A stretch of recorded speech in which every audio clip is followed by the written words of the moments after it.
Bench Opinions. Three idiots with amateur analysis. All right, welcome back to Bench Opinions. What a week. We've had a great week. It's been a good week.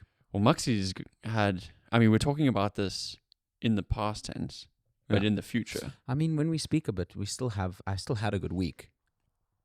But which week are you referring to? Well, I can't refer to the week that's ahead of us because I haven't been there yet. It's the future. I was listening to a podcast yesterday about two physicists, and they're like more of like the influencer type physicists. So then obviously it's not like So they're actually not physicists. no, they are. They both practicing physicists and are also in like faculties in like physics faculties in the States.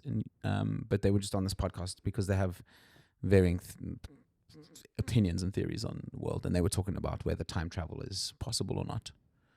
And what was the conclusion? The one guy said that he doesn't believe time is the way we think time is. He thinks there's different dimensions and blah, blah, I don't know, some bullshit. And so some stuff that like you either need to have a lot of mushrooms or maybe I'm just not smart enough, or both. That seems like more likely that we're just not smart enough to comprehend. Yeah, I mean, look, I think these guys operated in a world purely based on math, of course, since it's physics. And if the numbers say it could be possible, then I guess they believe it's possible. But anyway, let's not get too deep into it because yesterday I was also like, this is a bit much. And then the other guy basically said, yeah, he thinks we can move forward in time because that's what we do every second of every day. Right. Which was, yeah, okay, thank you for that. But like, I can't move from now until next week. But he says traveling backwards is impossible. So there you go. I put it to you. Yeah. Are we moving through time, or is time moving past us? Yeah. You see, this is where it starts. Conversation yesterday of these guys, and I was just like, to me, it was just a massive wank. But Okay. anyway. Well, let's then talk about space. Yeah. And this space in the middle here. Yeah. Our jet-setting friend is gone. Yeah. Where is he? He's in Liverpool. He's well, thank goodness. Is he burning down buildings Yes. and driving cars into crowds? Yeah. No, well, hopefully not. I don't think that's what he did. But good news is he's fine after the incidents of yesterday. But it looks like he had a lot of fun Sunday celebrating the league title of his beloved Liverpool. So shout out to him. So what was the story with this guy in the car? No one really knows yet. People seem to think that it was some kind of road rage incident, or at least an incident of it was just a lone dude who got really upset at, I assume, his city being completely crippled by 750,000 Liverpool fans, which I can sympathize with. His wife's on the phone. Honey, why are you not home yet? She's like, Yeah, I'm trying. Yeah, He's got it from this side. People are banging his car. yeah. Who knows? I don't know. Anyway, it's super sad. That quite led to that. So yeah, but I think let's move on to lighter subjects. For instance, I don't know what happened in your week. what happened in my week? Well, you and I both played golf together. We played last week Friday, which is called the competition is called Challenge Cup, which is a stable foot competition. And then on Sunday, we played another round at a different club where it is just based on your stroke play. And we on this channel, I think we complain about Germans a lot and about how fickle they can be, Validly, yes. how depressing they can be. And I have to say, I had a great time with a whole bunch of German strangers. Super funny, super supportive. We really rallied together and played as a team rather than as like against one another. The guys that I was with, they understood that we're not professionals. We're not playing on the tour. We're just here for a bit of fun. We were talking shit. We were laughing at each other's missed putts, and I had a great time. It was some of the best times on a golf course I've had with strangers. Nice. Yeah, I had a similar experience, I must say. There's always every now and then a couple of strange comments but I think all in all, good day. You had a Marcus there commenting on your swing, didn't you? No, yeah. He just seemed like he was just, I'd put him in the Captain Obvious category. It's like I would fucking hit the ball a mile left in the shit and he'd be like, well, you shouldn't have done that. And that's the last moment you need that comment. Yeah, look, at the time also I'd made a 9 on the one hole and I was staring fucking a massive score in the face on the next hole, and he decided, bro, why are you should start your ball further right because you draw the ball. And I was like, listen, my bro, Let me tell you. Good God. Anyway, but rallied, and then it turned out to be a very nice round with him. So and finished well. So that's the most important. But yeah, I was also quite pleasantly surprised. Of course, we were brought right back down to earth again when we walked off the course, and our captain proudly announced that someone's been disqualified for playing off the wrong tees. Which I don't know. I just think it's the level at which we play. It's just so irrelevant. Especially because, so just for understanding for the audience, it's a 9-hole course and you play it twice, but from different tees. So they essentially played one tee the one time and the other team the next time, but they were supposed to play it the other way around, right? Well, yeah, that's my understanding. Yeah. So at the end of the day, they still played the same course. Yeah.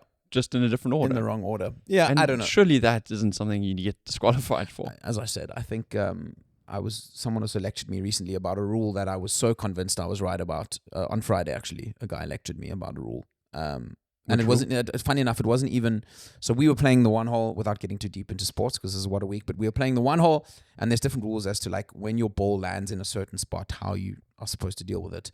And one of my playing partners had ended up on a cart path, like out of concrete. Oh, yeah.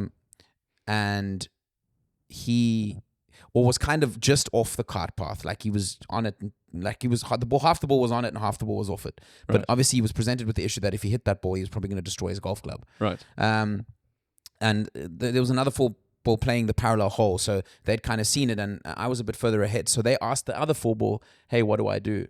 Okay. And the first guy said, "No, you don't. You get no relief. The ball's not on the cart path." Okay. And then the second guy was like, "Oh no, you can take relief, but you have to go like parallel into the fairway, and you have to take one shot." Anyway, overcomplicated the rule, and like, so I came back and I was like, "Listen, first of all, I'm not gonna let you break your golf club. It's just completely irrelevant. It's just stupid. And second of all, like this is one of the easiest rules in golf. It's nearest point of relief, 2 club lengths, no nearer the hole, easy, because it's a cart path." And did I not try to get lectured by some dude from the other 4-ball? Was he standing on the cart path? Yes.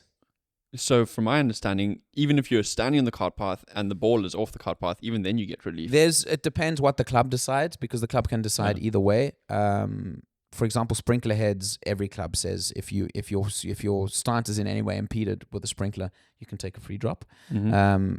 But cart paths are also like, they also always define them generally. So they'll usually say, okay, because a lot of things can look like a cart path, but they aren't, or it's just worn down grass, or worn down area where they run a lot of the mowing machines or whatever.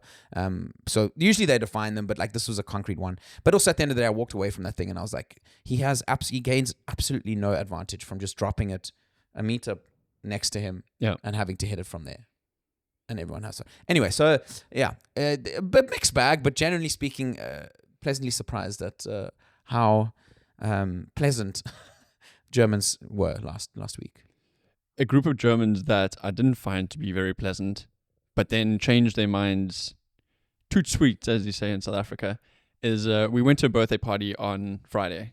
Shout out to Brian. Ah, yeah, true, yeah. Shout out to Brian. Birthday, Brian. Happy birthday. And at this particular bar that we went to, it's a bit of a dive bar kind of vibe. And very Berlin. Very Berlin. And everybody's like super hipster, like we're too cool to be fun kind of thing, like you can't smile kind of vibes. And we go in, a bunch of South Africans, a lot of Canadians, and the bartender starts getting a bit iffy with us. He's like, "Oh, can you guys just like, can you sit down and not stand?" And we were a group of like 25, 30 people or something like that. And we're ordering a ton of drinks. We're spending a lot of money at this bar. And this guy's like, "No, you can't stand here. You can't stand there. You can't move here. You can't sit there." Sort of marshalling us around. At one point, he actually comes to the table and he's like, "Hey guys, I understand you're having fun, but I just need to let you know you need to be more quiet because I'm standing 20 meters away and I can't hear the customers ordering drinks at a bar." I'm like, "Really?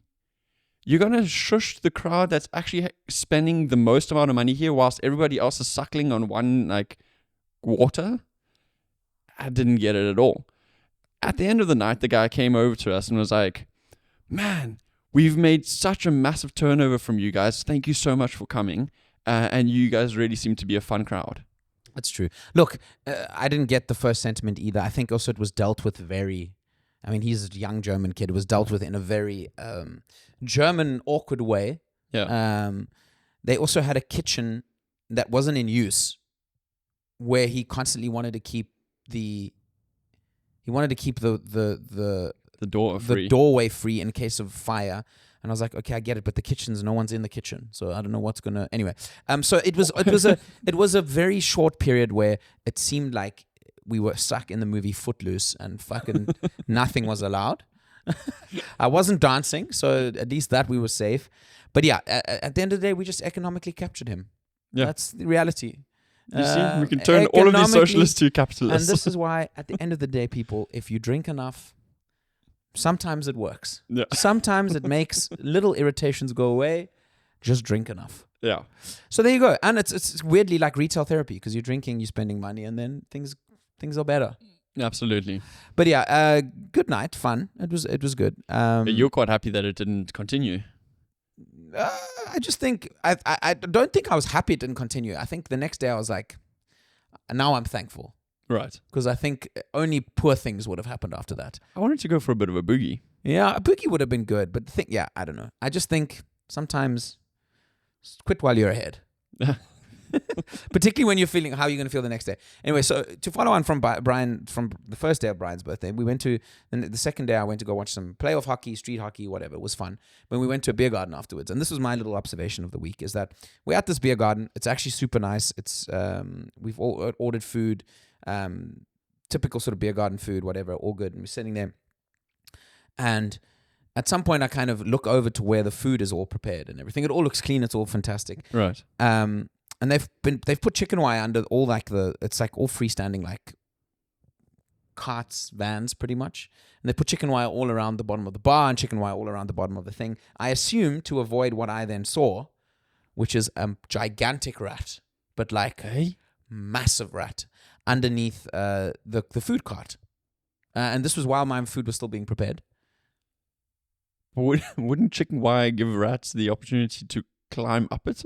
No. The way they done it is I can't explain it, but anyway, they're trying to keep the rats, I assume, from getting through the bottom of these carts and into the carts. Oh, okay. And that the chicken wire only goes sort of like to the bottom, just only fills the gap, so the rats can't get up any further. Okay. But anyway, whatever they tried, it clearly hasn't worked. So there's this massive rat like snooping, but like huge rat snooping around. And you love rats. I fucking hate rats. I find them disgusting. And I decided not to tell anyone. Okay. I was like, I don't want to cause any panic here. Upset the apple cart. I'm not going to say anything. And no, that's my observation, is like, do you say something? Don't you say something? The food was fucking delicious. It was amazing. Some people say, hey, rats are just part of life in the city and it doesn't necessarily mean anything. From my knowledge of gastronomy, it usually definitely fucking means something because rats don't usually hang around anywhere where there's no access to food. It's kind of like smoke. Yeah, exactly. There's a fire somewhere. So yeah, I just it would be, people need to put it in the comments. Do you say something? Do you fucking? I definitely wasn't going to say anything after we'd left or after we'd eaten, because that's just redundant. I feel like if you're going to do it, you have to do it. Now you're just rubbing salt on the wound. You pretty much have to be like, oh my God, it's a rat, and then run and fucking in circles and cause chaos and then get the fuck out of there. But I was like, you know what? I'm quite proud of myself though, because it would have been easy to just be like, guys, I'm out. I'm done. I agree with you. I think that ignorance is bliss. And people go to all sorts of weird places all the time and they just don't understand how their food is being made. And they love it. And I think if you had gone and had sort of put that news into the world, I think people would have been like, oh, damn, now I'm unsure. Now I don't know if I like this food or not. Yeah, and the irony was as well is that it was a little bit of like sort of a hippie-ish place. Like they had all these like jars of like fucking fermented this and fucking kombucha and fucking granola and stuff. And I was like, oh, that also seems like some jars with stuff like. But where was the rat? Underneath the food cart. But not like behind the chicken wire. That's my thing as well. Like this thing had fucking. Oh, it had gotten through the chicken wire. 100% had gotten through their safety provisions. Oh shit! So I was like, I thought it was on the outside. I was like, oh, it's not that bad. No. It was Oh, it's actually in on the the cart other now. side of the fence. So I was like, ugh. Maybe that's the rat that got trapped inside Felt and like you're I was still up- trying to get out. I was like felt like I was in the suburbs of Joburg. Like you can just see all the people enjoying their houses behind their own fence. This fucking rat's just cruising. Anyway, so yeah, but I'm alive. Food was amazing, and I think, as you said, I think what goes on behind the scenes, as they like to say in the pest control world, is probably pretty scary and depressing. And you didn't have to run away because you were protected by the chicken wire. That's true. I fucking hate rats. Dude, I've watched you walk on the other side of the road because you've seen a rat Yeah, on not a the fan. side. Not a fan. And I like to think I'm not someone that's generally too scared of a lot of things, but that's where I draw the line.